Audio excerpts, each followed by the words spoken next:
Olá, eu sou Beatriz Guerreiro, residente de endocrinologia, e meu trabalho de conclusão de curso é sobre a terapia sequencial da osteoporose em pacientes com muito alto risco de fratura, uma experiência do serviço terciário com osteoformadores. Como a doutora Catarina já introduziu, o título do nosso trabalho é a terapia sequencial da osteoporose em pacientes com muito alto risco de fratura, a experiência com medicações osteoformadoras em um serviço especializado. Inicialmente, para que a gente possa se ambientar e fazer um panorama do que vai ser apresentado, é importante que nós entendamos o conceito de osteoporose. A osteoporose é um distúrbio esquelético, crônico e progressivo, que tem como principais características a fragilidade óssea e o aumento do risco de fraturas. A definição de osteoporose, para que a gente possa fazer o diagnóstico, utilizando os critérios ANOF, é aqueles pacientes, o diagnóstico ele pode ser clínico ou pode ser densitométrico, certo? O diagnóstico densitométrico são aqueles pacientes que têm o T-score menor que menos 2,5, certo? Tanto na coluna lombar, ou no colo do fêmur, ou no fêmur total, ou no rádio distal, certo? Também o diagnóstico pode ser clínico através da fragilidade óssea, a presença de uma fratura por fragilidade óssea, que a evidência A dessa fratura é localizada ou em vértebra ou quadril, independente do T-score ou na ausência de outras doenças osteometabólicas. E a gente também tem como critério, quando eu tenho um T-score ali de osteopenia, de baixa massa óssea, ou seja, um T-score entre -1 e -2,5, quando eu tenho associado a um alto risco de fratura pelo FRAX, certo? Além disso, esse outro critério é um critério que diverge entre as sociedades, mas o diagnóstico de osteoporose também pode ser dado se eu tiver um T-score entre -1 e -2,5, com a fratura de outros sítios que não sítios característicos, como vértebra ou quadril. E esses sítios são punho, húmero e pelve, certo? É importante que, para além de diagnosticar, reconhecer a osteoporose, que a osteoporose ela seja estratificada, porque o tratamento dessa condição vai depender do meu grau de risco de fraturas, na qual os pacientes eles podem ser classificados como alto risco de fraturas ou muito alto risco de fraturas, que foi a amostra analisada nesse estudo.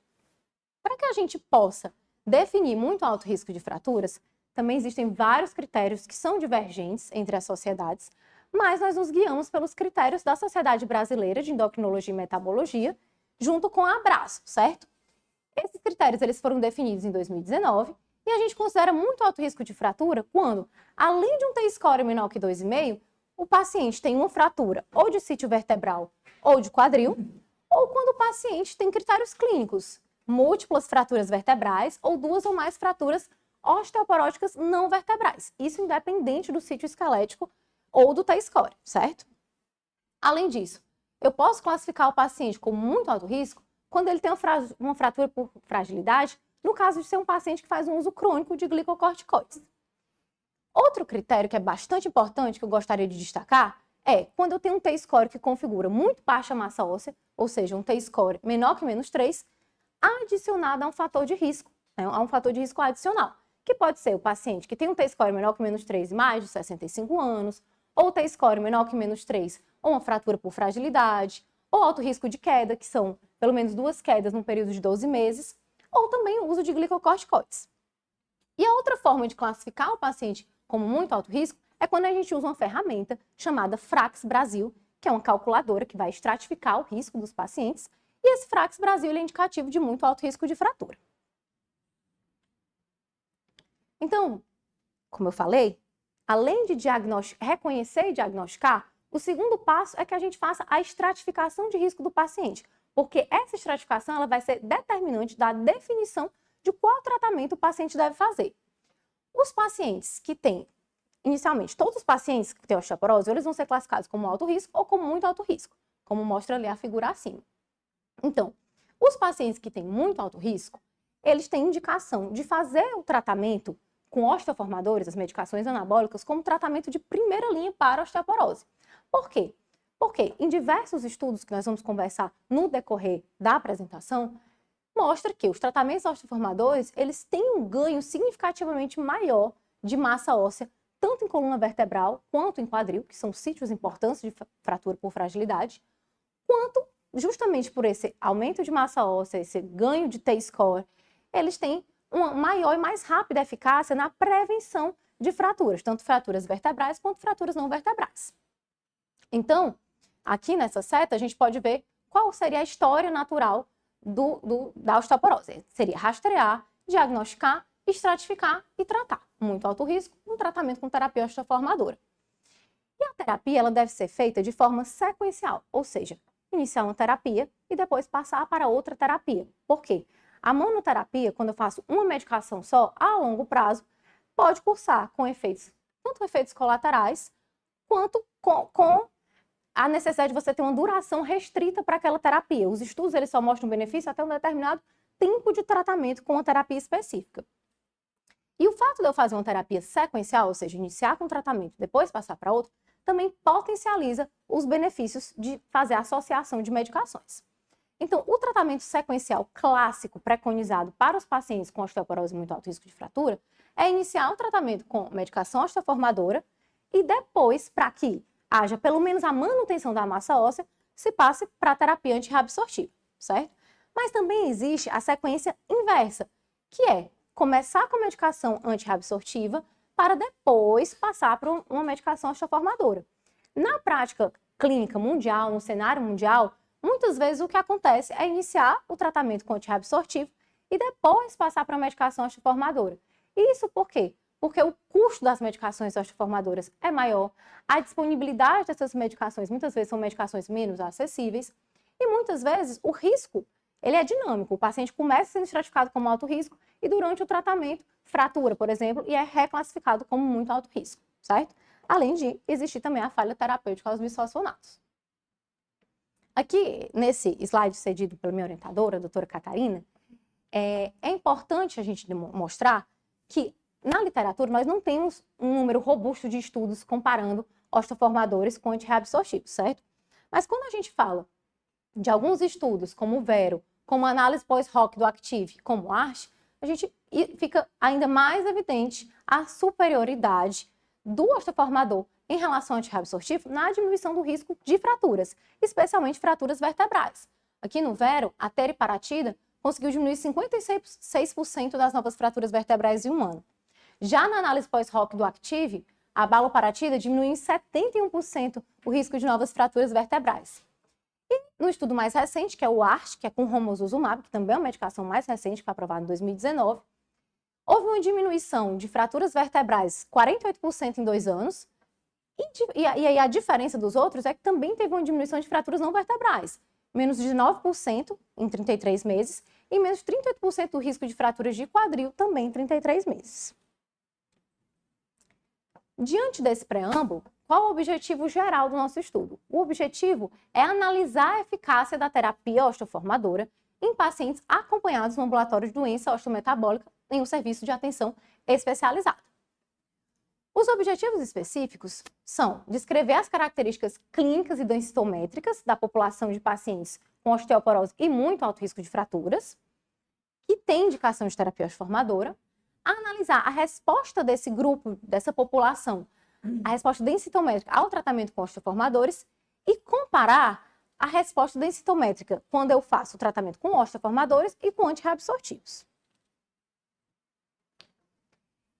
Entrando na metodologia, o desenho do nosso estudo foi uma coorte retrospectiva, na qual foi realizada análise de prontuários para a coleta de dados demográficos, antropométricos, densitométricos, na qual elencamos as comorbidades dos pacientes, a existência ou não de causas secundárias de osteoporose, a caracterização de fraturas, número de fraturas, o sítio da fratura, em qual momento essas fraturas aconteceram, as condições do diagnóstico, ou seja, qual foi a idade desse diagnóstico, se esse diagnóstico foi feito através de densitometria ou de um critério clínico, e também analisamos a sequência do tratamento e a indicação do anabólico, ou seja, se esse paciente começou o tratamento com anabólico e depois foi para o antirreabsortivo, ou se começou com antirreabsortivo e depois foi para o anabólico, certo?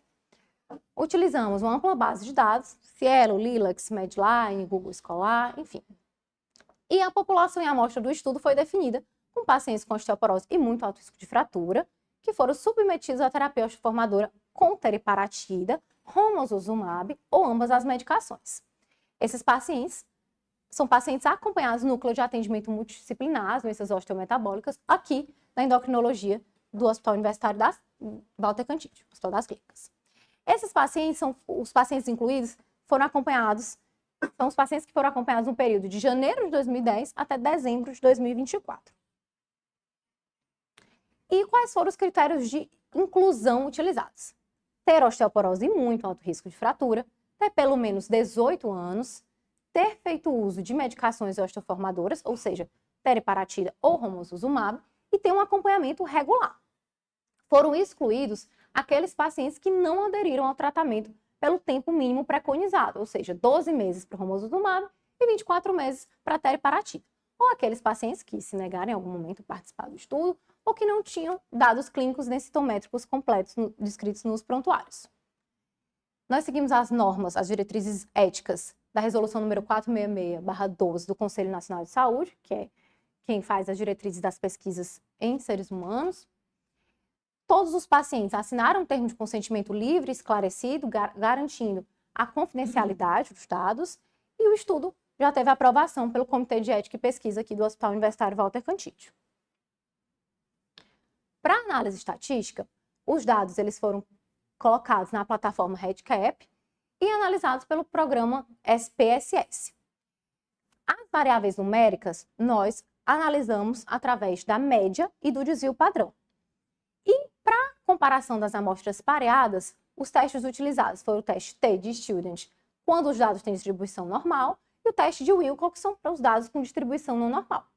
Já para amostras não pareadas, foi utilizado o teste T para amostras independentes, de distribuição normal, e o teste de Mann-Whitney para os dados com distribuição não normal.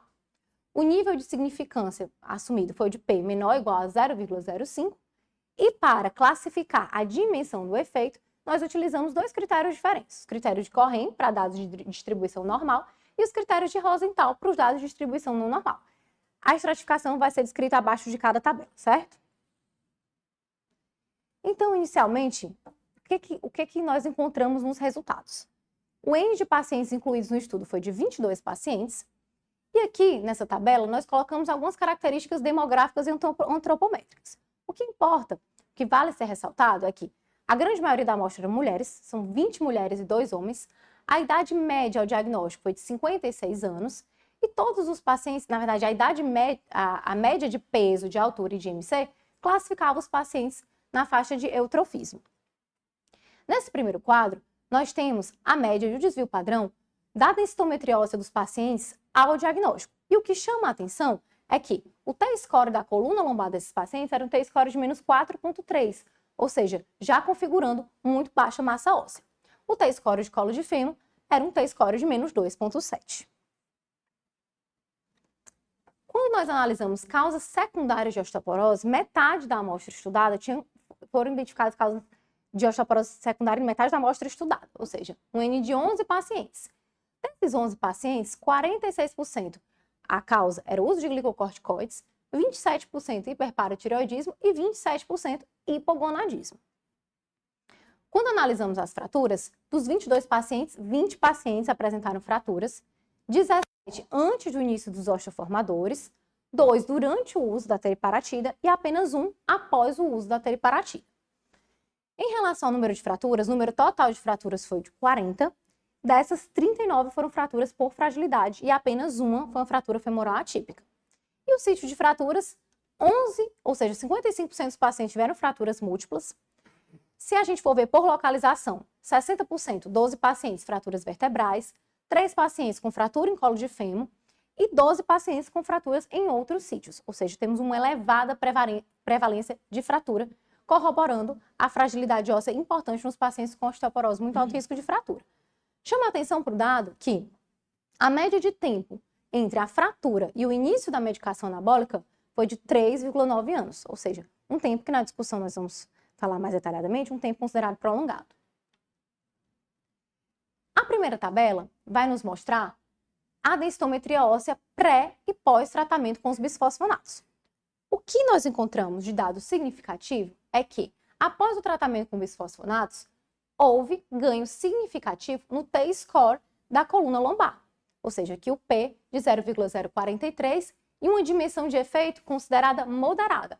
Ou seja, é importante lembrar que dentre os pacientes estudados, 21 pacientes já tinham feito uso de bisfosfonato antes de fazer a terapia osteoformadora. Ou seja, dos 22 pacientes, apenas um paciente era virgem de tratamento. E a média de tempo de uso dos bisfosfonatos foi de 7,1 anos, certo? Com desvio padrão de mais ou menos 4,1 anos. Ou seja, também um tempo de uso considerado prolongado. E o tempo entre as densitometrias pré e pós-tratamento foi de, em média, 9 anos, certo? Mas o que encontrou de significativo? O uso de bisfosfonato foi relacionado a um ganho significativo de T-score em coluna lombar. Quando a gente compara as medicações osteoformadoras, faz análise da densitometria pré e pós uso de medicações osteoformadoras, o ganho significativo ocorreu tanto na massa óssea de coluna lombar quanto no T-score de coluna lombar.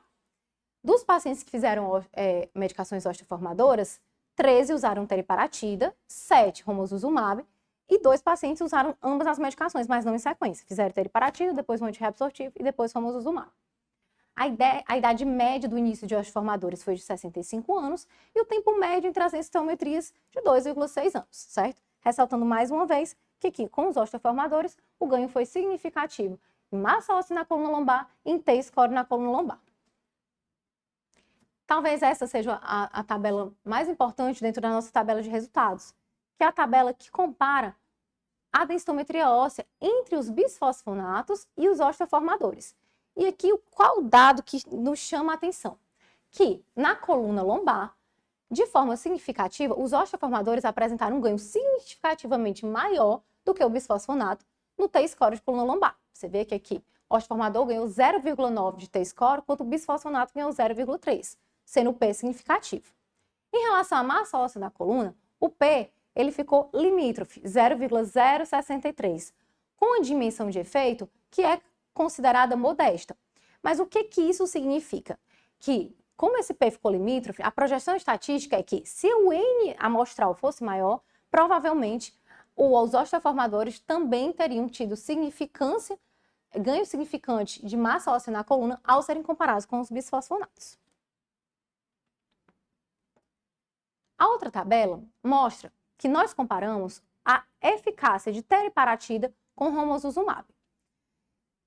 O tempo entre as densitometrias foi de 2,6 anos para os pacientes que utilizaram teriparatida e de 2,2 anos para os que utilizaram romosozumab.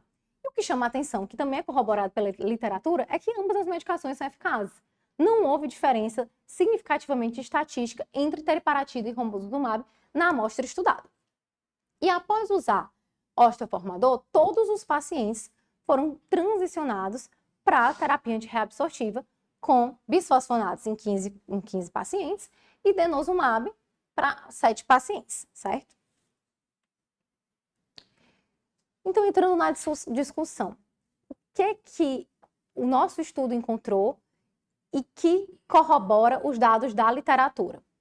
Em relação aos bisfosfonatos, esse é um dos estudos mais famosos, que é o estudo FIT, é um estudo de 1996, que depois foi reanalisado em diversos momentos, mas que mostrou que o aumento de massa óssea de T-score, especialmente o aumento de massa óssea, é um aumento modesto quando a gente faz uso de bisfosfonatos. E os ganhos que ele encontrou foram bem similares aos ganhos do nosso estudo.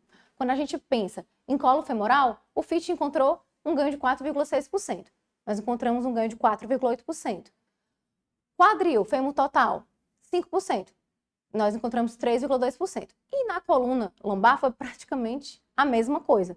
O estudo viu 6,8% e nós encontramos um ganho de 6,9%. Mais uma vez, o ganho de massa óssea, o ganho de T-score em coluna lombar foi a única variável significativa com o uso de bisfosfonatos, certo? Lembrando apenas que o FIT foi um estudo que analisou os pacientes com 3 anos de bisfosfonato e no nosso estudo utilizamos por uma média de 7 anos, certo? Aqui nós comparamos alguns estudos que também são estudos de grande relevância científica, que é o estudo FRAME e o estudo pivotal da teriparatida, que foi escrito pelo NIR, que mostra, nesse primeiro gráfico, mostra que com o uso de romosozumab na literatura, o ganho médio de massa óssea foi de 17,6%, Vale ressaltar apenas que, nesse estudo, no FRAME, os pacientes eram pacientes virgens de tratamento. No nosso cenário, mesmo em pacientes que não eram, na sua grande maioria, virgens de tratamento, que já tinham feito a terapia sequencial antirreabsortivo osteoformador, o ganho foi muito similar, de 17,5% em 24 meses. E esse ganho teve significância estatística e, além disso, é um ganho clinicamente significante. Ganhar 17,5% de massa óssea em 2 anos é um dado absolutamente transformador na vida dos pacientes com osteoporose e muito alto risco. Já quando nós nos referimos ao colo de fêmur, o estudo FRAME mostrou que o ganho de massa óssea em colo de fêmur foi de aproximadamente 6,6%. Já o estudo pivotal da teriparatida mostrou um ganho de 2,8%. No nosso estudo, como vocês podem ver no gráfico, num período de 24 meses, o ganho foi de 5,3%, ou seja, um ganho similar, que não foi estatisticamente significante, mas que também pode ser considerado clinicamente significante, mais uma vez ressaltando que tanto o estudo do NIR quanto o FRAME foram estudos feitos em pacientes virgens de tratamento, diferente da nossa amostra, que eram pacientes que já tinham feito uso de antirreabsortivos antes. Por fim, no último slide da discussão, o que a gente encontra é que no quadril total foi a localização na qual os dados foram mais discordantes em relação ao FRAME. O FRAME mostrou um ganho de 8,8% de massa óssea em fêmur total. Já o nosso estudo mostrou um ganho de 2,8%, discordante do FRAME, mas similar ao que foi visto no estudo do NIR, que viu 2,6% de ganho de massa óssea. Lembrando também que nós não fizemos distinção entre teriparatida e romosozumab nesse ganho de massa óssea. Já o FRAME foi um estudo feito com pacientes que fizeram uso de romosozumab, e o estudo pivotal da teriparatida, como o próprio nome diz, foi um estudo que analisou a medicação teriparatida, certo? Então, nós encontramos uma massa óssea estável. Quais são os possíveis vieses encontrados no nosso estudo? Diante do uso da indicação de medicações osteoformadoras, há atraso no início do tratamento. Nós nos deparamos com irregularidade no fornecimento, pacientes que começam a fazer uso da medicação e que, por alguma razão, o fornecimento da medicação ocorre de forma irregular. O tamanho da nossa amostra, que é um tamanho menor, um tamanho de 22 pacientes, e também devido à heterogeneidade da nossa amostra, o que se traduz nos desvios padrões mais elevados encontrados. Então, para concluir, diante de uma osteoporose e muito alto risco de fratura, os osteoformadores são eficazes, como a literatura já nos mostrou. No nosso estudo, foram eficazes significativamente, estatisticamente significativos, tanto no ganho de massa óssea quanto no T-score, na coluna lombar. Não houve diferença significante entre teriparatida e romosozumab. E, quando comparamos anabólicos e bisfosfonatos, o ganho com a terapia osteoformadora foi estatisticamente significante no T-score, na coluna lombar. Ou seja, o benefício terapêutico do uso das medicações osteoformadoras não se restringe à sequência ideal preconizada de osteoformadores e antirreabsortivos. Ainda é visto eficácia clínica e um benefício terapêutico importante quando utilizamos a sequência inversa, antirreabsortivos, osteoformadores, especialmente em sítio vertebral, corroborando os dados encontrados na literatura.